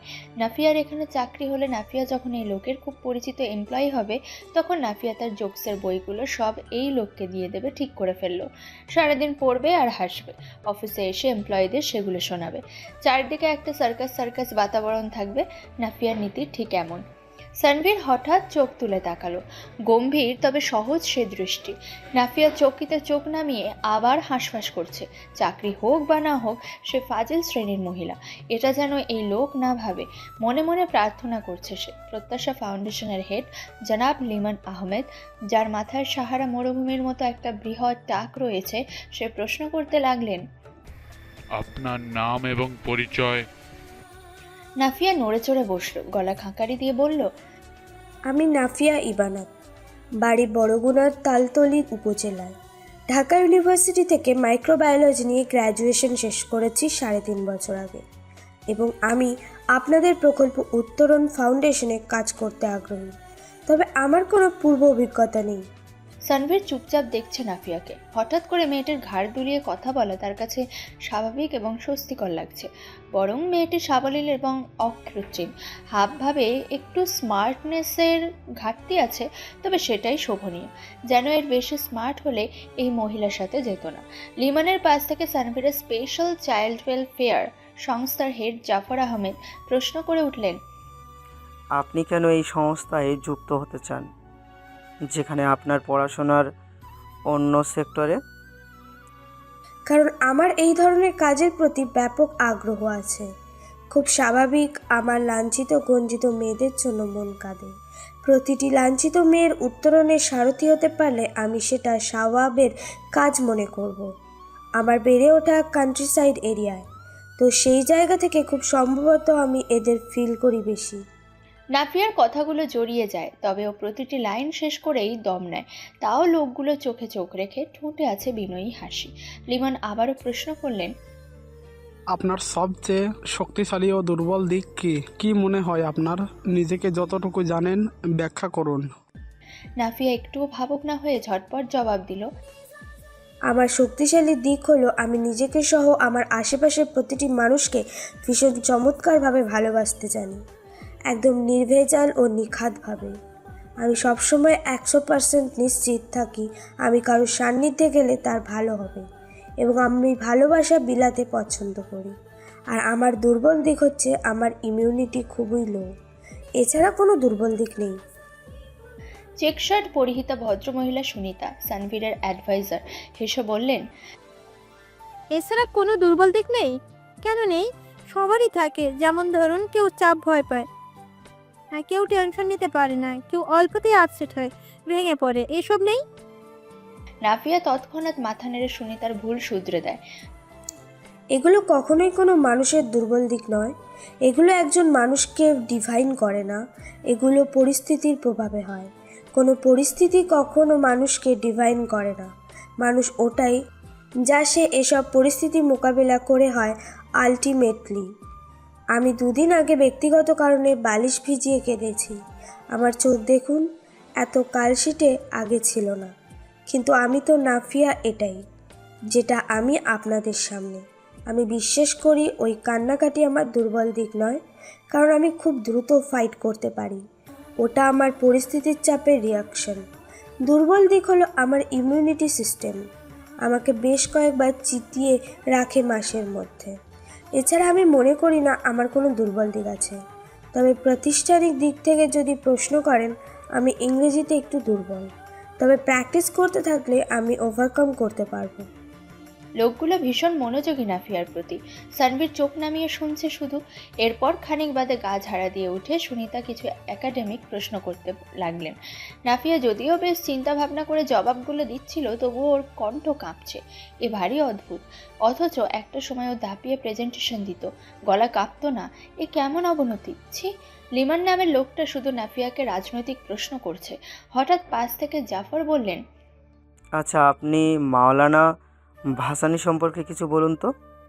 নাফিয়া বুঝতে পারছে না মাওলানা ভাসানীর সাথে ওর সেক্টরের কি সম্পর্ক, তবুও গুছিয়ে জবাবটা দিতেই সুনিতা বললেন, আমাদের কেন? আপনাকে চাকরিতে নেওয়া উচিত বলে আপনি মনে করেন? শ্বাস ফেলল নাফিয়া, কণ্ঠ শক্ত।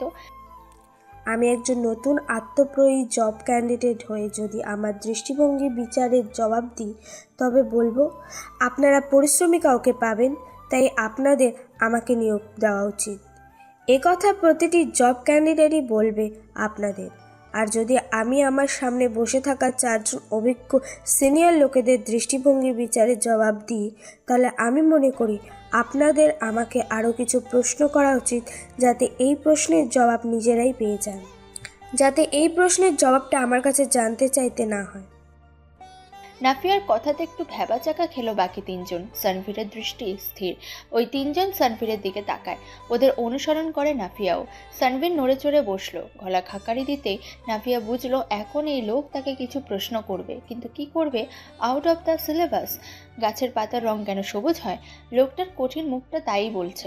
মনে হচ্ছে এখনই জিজ্ঞেস করবে বিগ ব্যাং তত্ত্ব কি এবং এটি কিভাবে মহাবিশ্ব সৃষ্টির ব্যাখ্যা করে, অথবা টেকনোলজির কুপ্রভাব থেকে তরুণ সমাজ বাঁচাতে সরকার কর্তৃক কী কী পদক্ষেপ নেওয়া উচিত বলে আপনি মনে করেন। এই টাইপের কঠিন প্রশ্ন। ভাবতে ভাবতে নাফিয়ার দৃষ্টি চলে যাচ্ছে বারবার পানির গ্লাসের দিকে। সুনিতা বললেন, পানি খেতে পারেন চাইলে। নাফিয়া পানি খেয়ে নিল। এরপর বুক ভরে শ্বাস নিতেই সানভীর বলে উঠল, এটা একটা সমাজসেবামূলক প্রতিষ্ঠান, এর কাজ সম্পর্কে আগেই আপনি অবগত। তো আমার প্রশ্ন হচ্ছে, ধরুন একজন প্রতিনিধি হিসেবে আপনি ফিল্ডে গেলেন সদস্য সংগ্রহে, মহল্লায় ঘুরে খুঁজতে লাগলেন স্বামী প্রতিরক্ষা অসহায় নারী। হঠাৎ একজন মেয়েকে পেলেন যার স্বামী 2 দিন আগে দ্বিতীয় বিয়ে করে তাকে কিক আউট করেছে। আপনি তখনও মেয়েটিকে কিভাবে কনভিন্স করবেন আমাদের এজেন্সির সদস্য হতে? তার একটা ডেমো দেখতে চাই আমরা। মানে আপনি তাকে কি বলবেন? দ্বিতীয় বিয়ে, কিক আউট। শব্দ চারটে শুনে শান্ত নাফিয়া ধমনী শিরা ফাটতে লাগলো। হাতের মুঠি শক্ত হয়ে এলো। ও বলল, সত্যি বলবো? হ্যাঁ, সেটাও তো জানতে চাইছি। আমি প্রথমে মেয়েটিকে একটু জড়িয়ে ধরে সান্ত্বনা দেব এবং নাকে কাদার বিপরীতে ওই অসভ্য লোকটাকে গালি দিতে শিখিয়ে দেব। প্রয়োজনে তার সাথে মিলে দলগতভাবে গালি দেব। তারপর বাকি কাজ। তারপর আমি তাকে আমাদের সেক্টরগুলো সম্পর্কে ধারণা দেব এবং আগেই সুযোগ সুবিধাগুলো বলে তার মনোযোগ আটকে রাখবো। স্যার, আরও বিস্তারিত বলবো? সানভীর হা করে তাকিয়ে আছে। সে কল্পনা করছে তার এজেন্সির ঊর্ধ্বতন কর্মকর্তা নাফিয়া ইবনাত মহল্লায় ঘুরে এজেন্সির সদস্যদের নিয়ে গালিগালাজ করছে দুশ্চরিত্র স্বামীদের উঠোনে গিয়ে। খুবই ভয়ঙ্কর এক দৃশ্য। পরপর ঘোর কাটতে সানভীর গলা খাঁকারি দিল, নাফিয়া আক্তার? ইবানাত স্যার। ও হ্যাঁ, সরি নাফিয়া ইবনাত, আপনার ইন্টারভিউ নেওয়া হয়ে গিয়েছে, আপনি এখন আসতে পারেন। আমরা আপনাকে জানাবো। ধন্যবাদ। নাফিয়া ভীষণ অবাক, অস্ফুট বলল, জি, তবে আমার ইন্টারভিউ শেষ। সানভীর গম্ভীর গলায় বলে, আপনি চান আরও প্রশ্ন করি? আচ্ছা, আমাদের জাতীয় ফুলের নাম জানেন তো? খুব সহজ নাকি তখন বলেছিলেন? নাফিয়া কপাল কুঁচকে ভাবল তখনকার ঘটনার জন্য সানভীর ওর সাথে ফাজলামি করছে।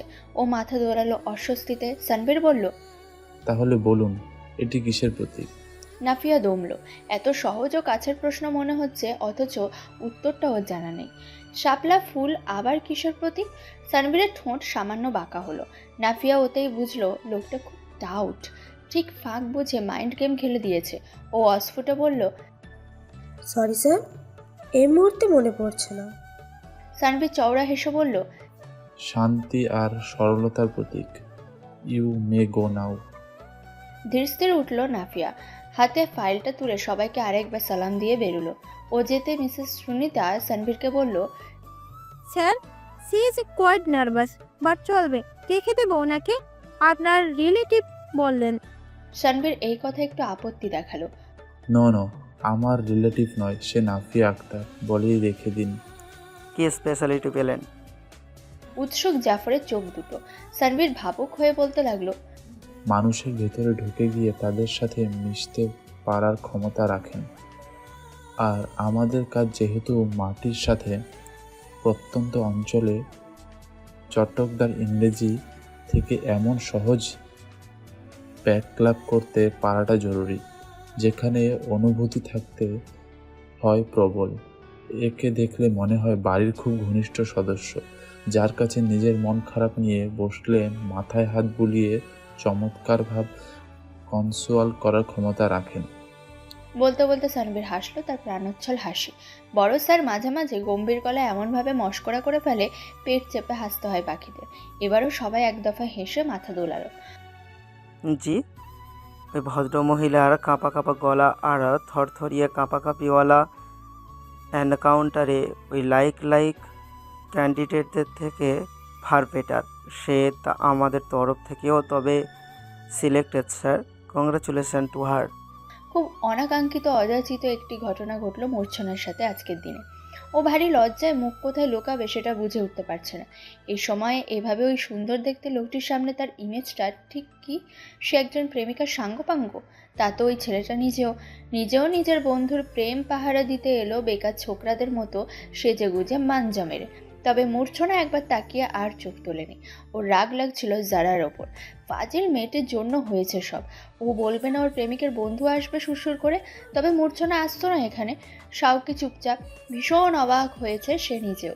যখন থেকে মূর্ছনাকে দেখেছে একদম ভদ্র ছেলের মতো একপাশে গিয়ে বসে আছে চোখ নামিয়ে। যারা এসে ফিসফিসিয়ে মূর্ছনাকে বলল, আপু এখানে একটু বসবে, আমরা সামনে থেকে একটু ঘুরে আসি। দাঁতে দাঁত চাপলো মূর্ছনা। কেন, ঝোপঝাড়ে আছি নাকি ও পাশে? ফাজিল মেয়ে, বলেছিলি একটু দেখা করেই চলে যাবে। এখানে তো রীতিমতন তার বন্ধু আছে। এখন আমি সঙ্গের মতন এই ছেলের সামনে বসে থাকবো আর তোরা ঝোপে ডুববি? নির্লজ্জ। মূর্ছনার ধমকে ক্ষণে ক্ষণে কাঁপছে যারা, কণ্ঠে অনুনয়ের সুর। আপু লক্ষ্মীটি, একটু কনসিডার করো। এই শাওকি ভাইয়া না খুব চমৎকার একটি ছেলে। তুমি এখানে বসে থাকো, দেখবে তোমার দিকে ফিরেও তাকাবে না। আমি রূপমের সাথে একটু হেঁটে আসি। একটু পার্সোনাল কথা থাকে না বলো? আবার 2 বছর পরে দেখা হবে, প্লিজ। কত দূর যাবি? আরে এই কাছেই, ওপাশে ঝাউবনের চরে আবার লোক সমাগম আছে। ওখানে গেলে লিগের চ্যাংলা পোংলা ছেলেপান খুব বিরক্ত করে, একবার ধরলেই অবস্থা খারাপ করে দেবে। কেন, কি করে? ফাইল ধরে। কোথাও একটু ঘুরতে গিয়ে শান্তি নেই, ধরলেই বিয়ে পড়িয়ে দেয়। মূর্ছনা হেসে ফেলে। তো খারাপ কি? ছাত্রলীগের ছেলেপেলে মানে এই উদ্যোগটা কিন্তু চমৎকার। মোটেও না। এখন বিয়ে হয়ে গেলে ওর ফ্যামিলি ওকে কিক আউট করবে, সাথে আমাকেও। পরে রাস্তায় গিয়ে খেতে হবে। আর জানো, ধরলে ছেলেকে আটকে রেখে মেয়েটাকে আড়ালে নিয়ে খুব বাজে আচরণ করে। মূর্ছনার মুখটা হঠাৎ ফ্যাকাশে হলো। যারা বলল, আরে এত ভয় পেও না তো। এই শাওকি ভাইয়ের একটা ভাই আছে, তার নামে বরগুনা ছাত্রলীগ এখনো মুতে দেয়।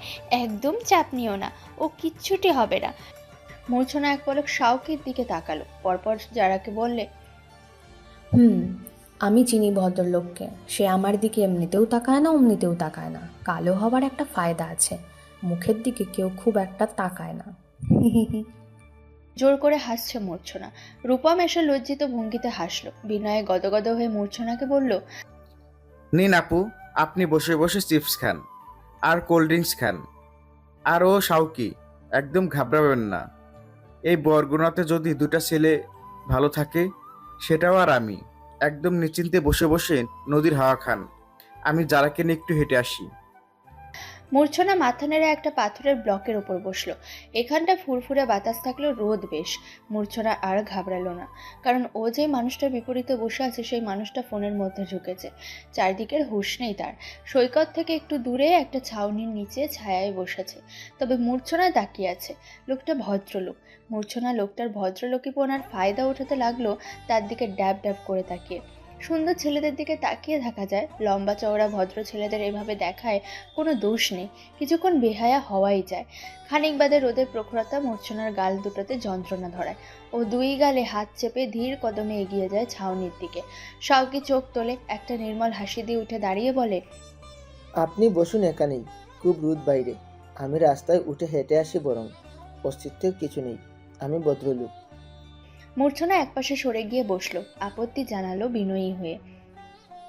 না না, আপনি বসুন না প্লিজ, আমার তো পরিচিতই, এত সংকোচের কিছুই নেই, বরং আমার ভালোই লাগবে পরিচিত কেউ আমার পাশে থাকলে। ওরা আসতে সম্ভবত লেটেই করবে, আপনার বাইক নিয়ে গেছে যে।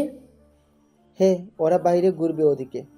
স্বল্প আলাপ। মূর্ছনা পার্স থেকে ওর ফোন বের করে এবার নিজেই ব্যস্ত হলো ফোনে।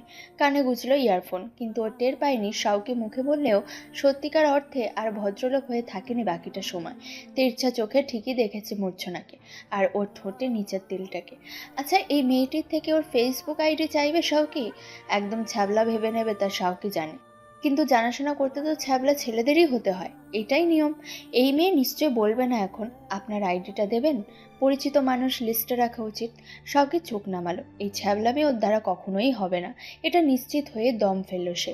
শুধু এই ছ্যাবলামি নয়, শাওকি নিশ্চিত এই মেয়ের জন্য ওর মনের মধ্যে জড়ো হওয়া এই 1 ইঞ্চি সমান ভালো লাগে যদি কখনো ফুলে ফেপে রোমিওর ভালোবাসাও হয়ে যায়, তবুও যতক্ষণ না ওকে কেউ চেপে ধরে বিয়ে দেয় এই মেয়ের সাথে, ওর মুখ থেকে বের হবে না।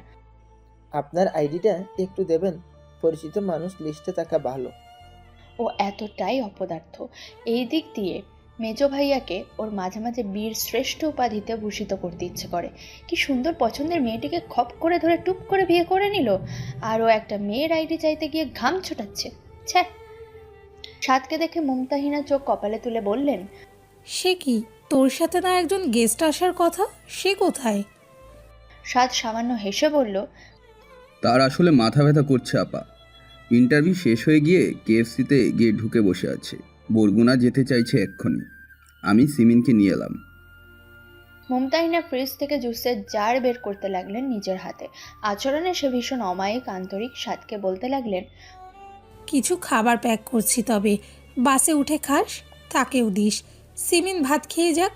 ইস, মেহমানকে নিজের হাতে খাওয়াতে পারলাম না। উষা এসে সিমিনকে ভাত বেড়ে দিল। সাদ বসলো সোফাতে। মুমতাহিনা ওর সাথে আলাপ করতে বসলেন ওর সামনে। অসীম কাকা তোকে কিছু বলেছেন? তার সাথে আমার 2 দিন আগে কথা হয়েছিল। না তো, কোন ব্যাপারে? সানভীরের জন্য মেয়ে খুঁজছি আমরা, ভালো একটা মেয়ে চাই। ভাবছি বরগুনাতে কাউকে দেখব। ওখানকার মেয়েরা একটু সাদামাটা সংসারী মেন্টালিটির হয় নাকি। হঠাৎ সানভীর ভাইয়া হঠাৎ সংসার করতে মন চাইছে না কেন? সাদ হাসলো। ওই তোদের দেখে একটু লজ্জা হয়েছে সম্ভবত। আমরা কিন্তু সামনের 1 তারিখে বরগুনা যাব। শাহেদ আর তোর দুজনের বউদের দেখে আসব। কি এক কপাল, এত কাছে থেকেও কত দূরে আমরা। জীবনে এত আত্মকেন্দ্রিক হয়ে গেছি সবাই। সাদ শুকনো হেসে উঠে দাঁড়ালো। বাড়িতে মুমতাহিনা আর উষাই ছিল তখন। ওদের দুজনের কাছ থেকে বিদায় নিয়ে সিমিনকে নিয়ে সোজা চলে গেল সানভীর তালুকদারের অফিসের সামনের কেএফসিটাতে, যেখানে নাফিয়া অপেক্ষা করছে এতক্ষণ। একটা কর্নারের চেয়ার ঠেসে বসে আছে মেয়েটা, ক্লান্ত পরিশ্রান্ত ভঙ্গিতে। ওর সামনে ফারজানা বসে আছে, গালে হাত চেপে আহত গলায় বলছে, এত কিছু হয়ে গেল একটু জানতেও পারলাম না, তুই একা সবটা সামলেছিস। নাফিয়া শুকনো হেসে বলে, মানুষ মূলত একাই ফারজানা।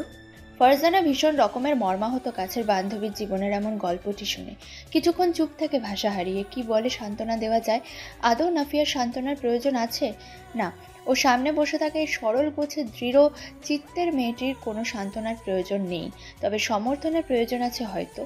ফারজানা শ্বাস টেনে মুখে হাসি ফুটিয়ে ধীরে ধীরে বলল, তুই অনেক শক্ত, আমাদের ফ্রেন্ড সার্কেলরা এসব জানতে পারলে কেউই বিশ্বাস করবে না।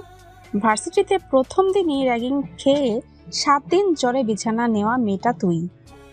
জীবনে একটা কাজের কাজ করে রেখেছিস, বিয়ের পর পড়াশোনাটা কমপ্লিট করে রেখে এখন কাজে দিচ্ছে।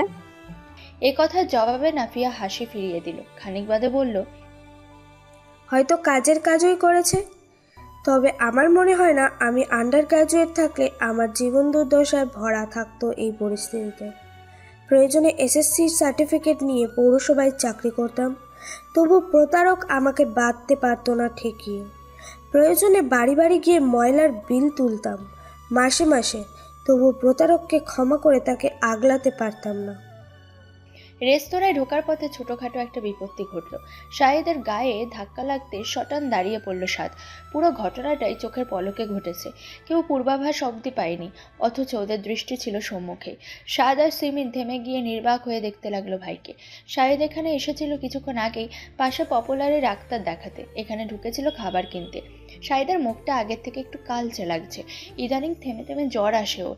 সাদ মিনিট খানেক ভাইকে দেখে চোখ নামালো, অস্বস্তিতে পড়ে ঘাড় বাঁকিয়ে খুঁজতে লাগলো নাফিয়াকে। এখন এখানে একটা সিন ক্রিয়েট হলো সর্বনাশ। শাহেদ ভাই বোনকে দেখতে দেখতে হাসলো মলিন, বলল, এখানে কি কাজ? সাদ কথা না বলে ভাইকে পাশ কাটিয়ে যেতে চাইলে শাহেদ ওর হাত টেনে ধরলো, কাতর স্বরে বলল, ইন্টারভিউ দিতে এসেছিস কেন? চল বাসায়, ভাত খাবি গিয়ে। আমি চিকেন ফ্রাই নিয়েছি। আচ্ছা, চাইনিজ খাবি? সাদ শক্ত হাতে ভাইয়ের থেকে নিজের হাত ছাড়িয়ে নিল। শাহেদ তখন সিমিনার হাত ধরলো, সিমিনা হাত ছাড়িয়ে নিল নিজের। শাহেদ কাতর গলে ডাকলো ওদের, বলল, চল প্লিজ। এখানে দাঁড়িয়ে সিন ক্রিয়েট করবেন না। আপনার নিজের মান সম্মানের বালাই নেই, আমারও নেই, কিন্তু সিমিনের কাছে। আবার কে কোথা থেকে ভিডিও করে ফেলে আমাকে বেয়াদবি করতে বাধ্য করবেন না ভাইয়া। গায়ে জ্বর আপনার, বাসায় গিয়ে ওষুধ খান। সাদের ধীরে ধীরে বলা কথাগুলো শাহিদকে থিতিয়ে দিল এক রকমায়। সহসা ভাইয়ের হাত ছেড়ে দিয়ে চুপ করে বেরিয়ে গেল রেস্তোরাঁর কাচের দরজা ঠেলে। মুখ চেপে তখন দেওয়ালের আড়ালে দাঁড়িয়ে থরথর করে কাঁপছিল নাফিয়া, ও ঘামছিল ভীষণ। ফারজানা ওকে ধরে বলল, চলে গেছে, রিল্যাক্স, এখন ঠিক হ। নাফিয়া ঠিক হতে পারছে না, খুব সম্ভবত প্যানিক অ্যাটাক। এ নিয়ে এখন নিয়মিত ঘুরছে ওর সাথে এসব। পিঠ দিয়ে কুলকুলিয়ে ঘাম ছুটছে, ওর দৃষ্টি ফ্যাকাশে। ও দেখবে না ওই মুখ এ জীবনে, একদমই দেখবে না, না মানে না। এই যে এত কাছ থেকে ওই প্রতারকের অসুস্থ গলা শুনছে, ও তবুও তাকাবে না, জানতে চাইবে না। সে কি তোমার যত্ন নেয় না, নাকি সম্পর্ক কেবল বিছানাতেই? স্বামী পালতে জানে না সে? ভাবি। সাদ আর সিমিন ছুটতে ছুটতে এগিয়ে আসছে। শাহেদ চলে যাবার পরে ওরা তন্ন তন্ন করে খুঁজছিল নাফিয়াকে। এভাবে দেওয়ালের এপাশে লুকিয়ে থাকবে নাফিয়া, ওরা এটা ভাবেনি। নাফিয়ার অবস্থা বিশেষ ভালো ঠেকছে না। সাদ কিছু না বলে ফারজানার দিকে তাকে সালাম দিল। ফারজানা বলল, আমার সাথে হঠাৎ দেখা, কিছুক্ষণ আলাপ করলাম, তারপর তোমার ভাইয়ের গলা পেয়ে ছুটতে ছুটতে এখানে এলো। ওর প্যানিক অ্যাটাক হয়েছে মেবি। সাদ 2 মিনিট কিছু ভাবলো, পরপর ফোনে ব্যস্ত আঙুল চালিয়ে সানভীরকে কল করে বলল, ভাইয়া, আমরা আপনার বাড়িতে যাচ্ছি। ও কি, তোমার এখনো যাওনি? গেছিলাম, চলে এসেছি, কিন্তু আমার কাজিনের শরীরটা হঠাৎ খারাপ লাগছে, ভাবছি বিশ্রাম নেব ঘন্টাখানেক। হ্যাঁ, শিগগির যাও। এটা জানতেও কল করতে হয়? আর তোমরা আমাকে না জানিয়ে বেরোলে কেন বাড়ি থেকে? খুব খারাপ কথা এটা সাদ। তোমার কাজিন বেশ ভালো ইন্টারভিউ দিয়েছে। আচ্ছা, ডাক্তারকে কল করে দেবো আমি? না না ভাইয়া, থ্যাঙ্কস, সে একটু বিশ্রাম নিলেই ঠিক হয়ে যাবে। তোমরা যাও, আমি একটা মিটিং শেষ করে আসছি, একসাথে লাঞ্চ করব। তোমরা কি খাবে? আমি বাইরে থেকে আনবো? না ভাইয়া, কিছু লাগবে না আমার, যাচ্ছি, আপনি আসুন। কল কাটার সাথে সাথে সাদ দেখতে পেল নাফিয়া দুর্বল গতিতে মাথা দোলাচ্ছে, বুঝিয়ে দিচ্ছে সে যাবে না কোথাও। সাদ এবার ধমক দিল, একদম চুপ, যেখানে নিয়ে যাচ্ছি চুপচাপ যাবে। ছেলেগুলো বাঁধ রাস্তায় বাইক থামিয়ে দাঁড়িয়ে আছে মিনিট 20 যাবৎ। ওদের মধ্যে কয়েকজন ঢুলছিল নেশা করে, 2 পকেট ভর্তি ইয়াবার পাতা। বাকি সবার চৈতন্য ঠিকঠাক, দৃষ্টিতে ঈগল সমান ধার। সানগ্লাসের তলে লাল লাল চোখগুলো খুব একটা সুবিধার নয়। বরগুনার পায়রা নদীর পাশ ঘেঁষা এই গুলবুনিয়া চর এই শহরের সবচেয়ে প্রত্যন্ত অন্ধকার একটি জায়গা। সাংসদের অনুমতিতে একটা অস্থায়ী পর্যটন এরিয়া হলেও যথাযথ নিরাপত্তা ব্যবস্থা নেই। জমিগুলো এলাকাবাসীর অবৈধ দখলে। এলাকায় খুব একটা আর আগের মতো পর্যটক আসে না, তাই সুযোগে নিজেদের বাপের সম্পত্তি মনে করে যাচ্ছে, তাইভাবে ব্যবহার করে। এই যে ছেলেগুলো মফস্বলের মধ্যবিত্ত স্তরের অক্ষর জ্ঞান জানা বাপ মায়ের আশ্রয়ের তল হতে বেরিয়ে হঠাৎ নামধারী ক্ষমতাসীন দলের দুর্নীতিপরায়ণ নেতাকে ঈশ্বর জ্ঞান করতে শুরু করে দেয়। পা মাথা পুরোটাই বিকৃত ও অসংলগ্ন আচরণে ভরপুর, যাদের কাজই হলো প্রিয় নেতা ডাক দিলে সিঙ্গারা 7-আপের লোভে বাইক নিয়ে শহর দাপিয়ে গুন্ডামি করা এবং অবসরে এমন নিরিবিলি জায়গাগুলোকে বেছে নেয় নেশাজাতীয় দ্রব্য সেবনের জন্য। অবশ্যই এরা ভোল পাল্টাতে ওস্তাদ। এখান থেকে শহরে ঢুকলেই আচরণ পাল্টা এমন ভঙ্গি করবে যেন জনসভায় নিবেদিত প্রাণ। এই দলটির দলপতি অতি লম্বা একটি ছেলে, নাম নাহিদ, যুবলীগ সভাপতি মিনহাজের ডান হাত। আচরণে সেও নেতার থেকে কম কিছু নয়। বাইকে ঠ্যাস দিয়ে দাঁড়িয়ে আছে। ওর দৃষ্টিপথে একজোড়া যুবক যুবতী, চেহারা পরিচিত, বরং একটু বেশি পরিচিত। শাওকি আর মূর্ছনাকে এই নিরিবিলিতে বসে থাকতে দেখে নাহিদ একটা পৈশাচিক হাসি দিল। ওর অন্যতম সাগরেদ শাওন সিগারেট ফুঁকতে ফুঁকতে বলে উঠল, সাদের ভাইটি কি কেলেঙ্কারি? নাহিদ হাসতে হাসতে বলে, আমি দেখি অন্য ব্যাপার। সাথের মেয়েটিকে চিনিস? এ ওই হসপিটালের ঘুকসিটা। মিনহাজ ভাইকে ধমকিয়েছিল যে। কি কপাল, যাবি একটু জিজ্ঞাসাবাদে? নাহিদ হাতে সিগারেটটা পায়ে পিষে নাক দিয়ে ধোঁয়া জড়িয়ে জবাব দিল, সেই সুযোগ ওকে দেবই না। চল একটু খেয়ে আসি। মানে এই নাহিদ, তোকে বারণ করছি ফালতু ঝামেলায় জড়াস না। এই শাওকিও কিন্তু সুবিধারটা। শাওনের নিষেধের বিপরীতে একদলা থুতু রাস্তায় ফেলে নাহিদ ঢাল বেয়ে নামছে। পকেট হাতড়াতে হাতড়াতে একটা প্যাকেট বের করে খুবই বিশ্রী একটা হাসি দিয়ে পেছনে তাকিয়ে হাত উঁচিয়ে ধরে বলছে, কিছু কলাপাতা কেটে নিয়ে আয়। আর ওই বরগুনার ছাপড়ি সাংবাদিকটা আছে না, সোহাগ গাজী, যে শুধু প্রবাসীর বউদের পরকীয়ার নিউজ করে বেড়ায়, তাকে একটু হোয়াটসঅ্যাপে নোট দিয়ে বল একটা আর্টিকেল রেডি রাখতে। বরগুনায় পায়রা নদী সংলগ্ন গুলবুনিয়ারে চরে ঝোপের আড়ালে কলাপাতা বিছিয়ে অনৈতিক কাজ করতে গিয়ে ধরা পড়েছে নার্সিং স্টুডেন্ট ও স্থানীয় এক ছেলে। একদম ঝাক্কাস একটা ক্যাপশন। আরও মজা হবে, নাম তোরা। ছাদের আঙ্গুল চোষা ছাড়া অন্য উপায়ই রাখব না। হারামজাদা ভাইয়ের ভিডিও নিয়ে ব্ল্যাকমেল করে। আজ ওর ভাইয়ের ভিডিও বানিয়ে বাজারে ছেড়ে দেব, ঠিক ওর বড় ভাইটার মতো। সেই ভিডিও তো সাইবার হেল্প নিয়ে সরিয়েছিল। এটা সরাতে ওর বাপের হার্ট অ্যাটাক করিয়ে ছাড়ব। হারামজাদা ঘরে হারামজাদা। মমতাহিনা সদর দরজা খুলতে দেখলেন সাদা সিমেন্টের ঠিক পিছনে অসুস্থ মুখের ছিমছাম গড়নের একটি মেয়ে দাঁড়িয়ে আছে, মাথায় ঘোমটা সামলে, দৃষ্টিজোড়া সংকোচে নত। মেয়েটি ভীষণ রূপবতী। সাদ অল্প হেসে ইশারা করলো মমতাহিনাকে দরজা ছেড়ে দিতে। মমতাহিনা দরজা ছেড়ে দাঁড়াতেই নাফিয়া চোখ তুলে দেখল ভেতরে উৎসুক দৃষ্টি মেলে দাঁড়িয়ে আছে প্রায় কাছাকাছি দেখতে 5 জন ভদ্রমহিলা, বিভিন্ন বয়সী। ও আগেই অবগত সাদের কাছে এদের ব্যাপারে, তাই দেরি না করেই সবিনয়ে সালাম দিল অসুস্থ গলায়। সবাই সালাম নিয়ে সরল একপাশে। নাফিয়া সাদের পিছু পিছু অন্দরে পা রাখতে মমতাহিনা বলল, আগে কিছু খাবে নাকি বিশ্রাম নেবে? তোমাকে ভীষণ ক্লান্ত লাগছে, রুম দেখিয়ে দিই, ফ্রেশ হয়ে নাও। নাফিয়া মলিন হেসে ভদ্র মতন মাথা নাড়ায়। সাইমা ওকে নিচতলার একটা গেস্ট রুমে তালা খুলে দিল, বলল, সব কিছু ভিতরে রাখা আছে, তোয়ালে থেকে শুরু করে বাথটব, নতুন বাথরুম আছে। গোসল করতে চাইলে করে নিতে পারো, নাকি আমার এক সেট সালোয়ার দেব? তোমাকে দেখি মনে হচ্ছে তুমি আমার সাইজের। আচ্ছা। নাফিয়া ধন্যবাদ দিতে সাইমা হেসে চলে যায়। নাফিয়া ঘরে ঢুকে দরজা ভেজিয়ে চারদিকে তাকায়। ফকফকে সাদা ইন্টেরিয়ার ডিজাইন, চারদিকে কেমন শান্তি স্নিগ্ধ বাতাবরণ। নাফিয়ার হঠাৎ শরীর জুড়ে ঘুম নামতে চাইছে এই নিস্তব্ধতায়, নির্জনতায়। ও ওয়াশরুমে ঢুকে মুখে সাবান ঘষে ঘষে মুখটা ধুয়ে নিল। বুকে ধরফরানি তখন কিছুটা নিয়ন্ত্রণে এসেছে। তোয়ালেতে মুখটা মুছে আর বাইরে বেরোলো না ও। সাদা রঙের নরম তুলতুলে গতিতে এলিয়ে দিল ক্লান্ত শরীর। তখন মিনিট খানেকও সময় নেয়নি ঘুম ওকে পেয়ে বসতে।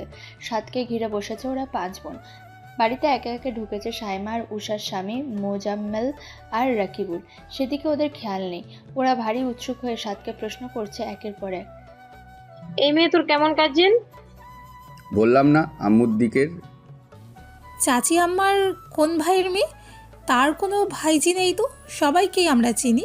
ছোটবেলায় ফ্রক পরার বয়সে তালতলিতে অসীম কাকার শ্বশুরবাড়িতে কত গিয়েছি।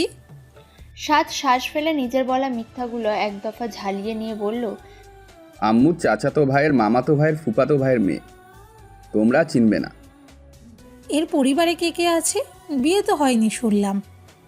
কেউ নেই, এতিম, অসহায়, খুব স্ট্রাগল করে মানুষ হয়েছে, জীবনে বহু ঠোকর খেয়ে বড় হয়েছে, ভীষণ অসহায়। ও হ্যাঁ, দেখলেই মনে হয় ভীষণ অসহায়।